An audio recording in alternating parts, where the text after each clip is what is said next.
Assalamualaikum warahmatullahi wabarakatuh. Kembali lagi bersama Bu Bin di kelas kewirausahaan. Nah, hari ini kita masih akan melanjutkan tentang HKI atau HAKI, hak atas kekayaan intelektual.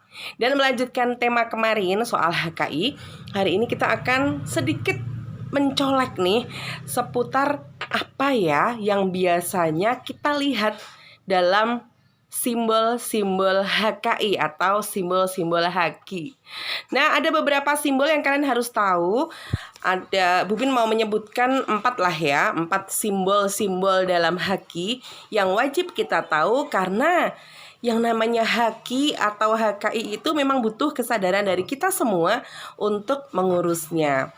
Suatu ketika kita semua punya karya, kita butuh sebuah pengakuan atas hasil karya inovasi maupun intelektual kita wajib untuk segera mengurusnya. Nah, yang jelas kemarin sudah kita bahas juga kenapa sih kok harus mengurus HAKI. Tentunya yang namanya menciptakan sebuah karya inovasi, melakukan aktivitas intelektual, itu kita butuh waktu, tenaga, uang, dan juga lain-lainnya. Sehingga ini semua saatnya kita untuk bisa menikmati secara ekonomis hasil kreativitas intelektual kita. Makanya pemerintah sengaja membuat peraturan tentang HKI atau HAKI ini karena sebagai bentuk penghargaan supaya bisa mendorong dan tentunya membuat semuanya bisa mengembangkan semangat untuk berkreasi serta berinovasi. Sehingga diharapkan banyak tuh muncul UMKM maupun para kreator-kreator untuk menciptakan produk dan jasa serta barangkali karya inovatif yang bisa meramaikan kancah bisnis nasional. Nah, hari ini nih masih tentang HAKI. Tadi sudah Bu Bin sampaikan beberapa simbol yang harus kalian tahu. Yang pertama adalah simbol TM atau trademark. Apa yaitu TM? TM atau trademark kalau kita terjemahkan berarti adalah tanda merek. Tanda merek dagang berarti bahwa sebuah karya inovasi maupun produk untuk kita perjualbelikan tersebut sudah dalam rangka didaftarkan atau barangkali sedang dalam masa perpanjangan untuk memperoleh sertifikat untuk merek dagang mereka.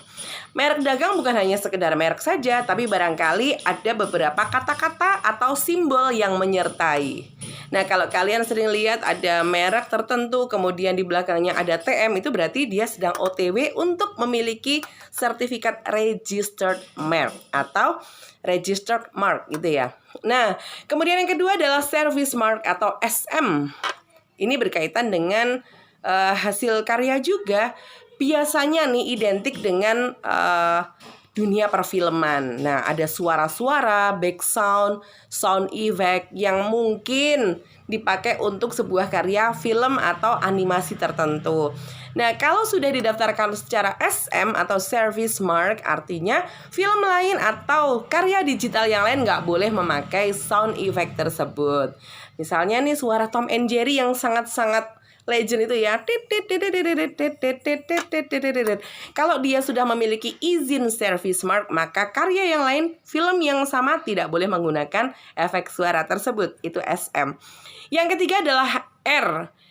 R atau registered mark ya, atau registered mark gitu ya. Nah, ini adalah merek yang sudah didaftarkan secara resmi dalam HAKI dan sudah certified atau sudah memiliki sertifikat resmi, sehingga dia lebih bebas atau leluasa untuk mempergunakan hak atas merek yang dia punya dengan lebih leluasa lagi.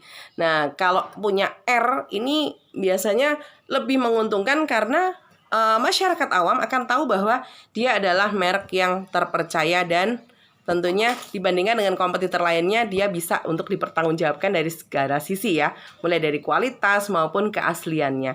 Ini contohnya adalah baterai Eveready. Ini di bawahnya ada tulisan R kecil. Nah, itu artinya registered.